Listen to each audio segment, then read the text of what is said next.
Welcome to this podcast from Stratfor, leader in global intelligence. As the Japanese prepare to vote in a general election this week, unemployment in their country has risen to 5.7%, low by American and many European standards, but the highest in Japan since records began.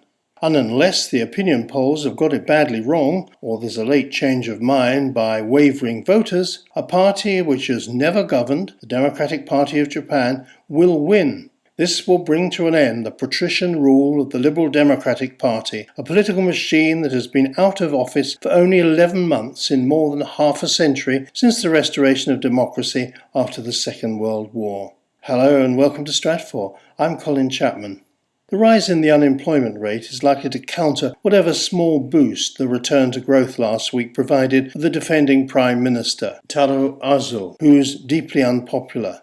Japan may be creeping out of recession, but it's still beset with deep-seated problems, many of which are little understood and make few headlines outside Tokyo. Yet Japan is not only the world's second largest economy, it's also by far the most significant ally and friend of the United States in the Asia-Pacific region. Australia, another American significant regional ally, is also impacted. Japan is Australia's largest export partner and largest source of foreign capital. Anything that might upset these relationships will change the geopolitics of the region. A new government in Tokyo can make a number of minor changes, but the question that the world will be asking when the results come out on Monday is whether or not it'll have the strength to deal with the two core problems, a falling population and massive public debt. Japan's shrinking and aging population is the gravest threat to it achieving its strategic priorities, retaining and increasing economic power, reinforcing the unity of its people, and extending its influence in the region beyond that of being just a trading partner. A Stratfor monograph published today says Japan is a country adrift, but sees changes in the air. Stratfor states as a Japanese imperative to acquire necessary goods, resources and labour by expanding military or mercantilist power further abroad, including Siberia, Manchuria, China and Southeast Asia. You won't find much of this in the political manifestos of this election.